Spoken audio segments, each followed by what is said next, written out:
I met Phil over the telephone approximately 3 years ago, and in person about 2 years ago. And during that period of time, I became very well acquainted with him. He was, at that time, still working for the government, and he didn't say much about what he did. But nonetheless, over a period of time, I became well acquainted with him. I found him to be a person of integrity and honesty. And about 1 year ago, he became totally fed up with the New World Order and the establishment. He thought he was working for the betterment of mankind and the work that he was doing as a geologist for our government as well as for NATO. And he found out that it could be and was actually anything but that. So his revelations became, in many respects, my revelations. And I urged him last winter and spring to go public and lecture. Finally got him out.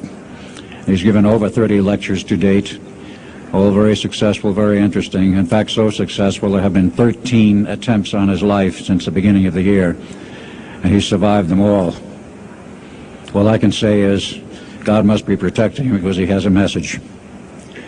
So without further ado, I would like to introduce Mr. Phil Schnieder, and understand also everything is being recorded and the video and audio tapes will be available later. Please give a warm welcome to Phil Schnieder.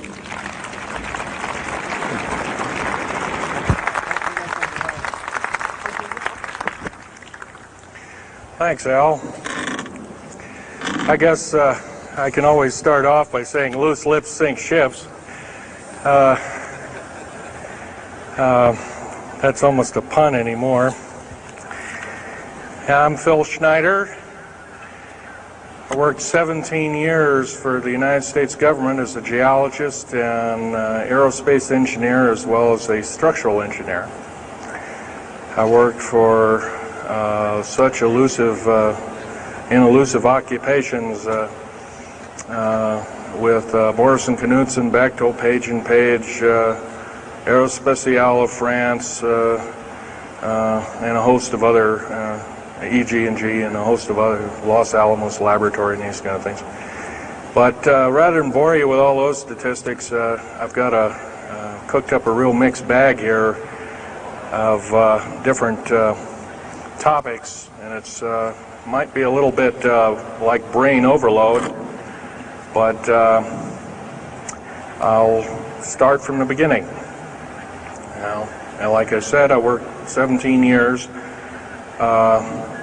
co-invented methods of shape charge blasting as well as laser rock deflagration, which means rock is literally melted or powdered by a special laser combination, and the residue of the rock underneath is applied as a coating, as a liquid coating, kind of like instant agate, if you could imagine a hunk of agate, which is a hard silica mineral, rock actually.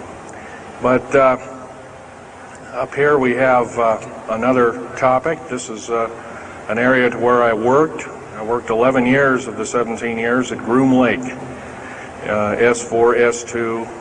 It's in the Nellis Air Force Base area. In fact, Groom Lake is, I'll show you in the picture right here. It's right here. Groom Lake is quite the place. A lot of rumors and other kinds of things have come out of there. Of course, people have stood on the outside for years and wondered at what's been flying there. There's all kinds of things been flying. Let me give you a brief overview. Start in ancient history land here. Back in 1909, the U.S. cavalry was engaged in catching some banditos that had crossed over the Mexican border into a place called Truth or Consequences, New Mexico. And they went into a cave or a hideout and killed the so-called bandits, but what they found out they couldn't explain. And they were called horseshoe craft at that time, or horseshoe ships. There were UFOs, and they saw these, what they called demons, gray demons, little gray guys all around the place. That was in 1909. Now in 1933, our government was actively engaged with the Europeans, mostly the French and the English, in special researches dealing with aerial phenomenon.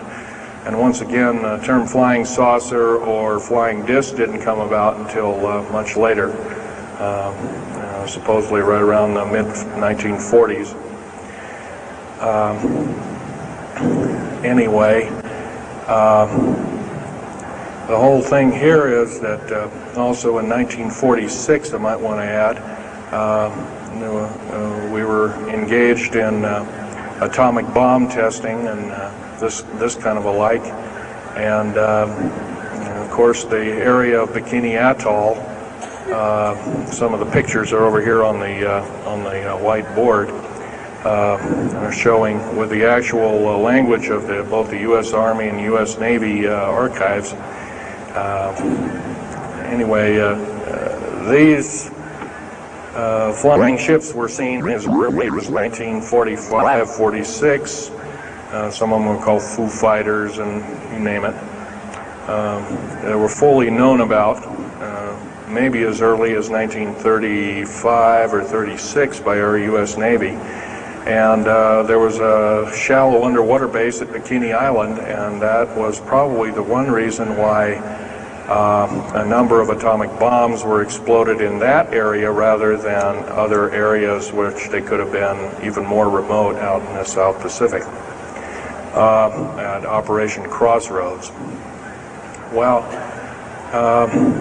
anyway, this all led up to later on, about 6-8 years later, 1954, during the Eisenhower administration, led to a interesting treaty called the Greada 1954 Treaty. It was the Alien-Human Treaty. And supposedly the aliens had come in and exchanged technology, and they'd want to take an occasional human being and a few head of cows, and accurate books were supposedly to be kept and all this kind of stuff. And of course, eventually all that broke down, and aliens are notorious for being liars, even greater liars than so-called, in quote, we humans are. So alien treaties are often just not even the pieces of paper they're written on, they're just really kind of worthless. Anyway, my work as a geologist in building underground military bases, some of which are over 2 miles underground.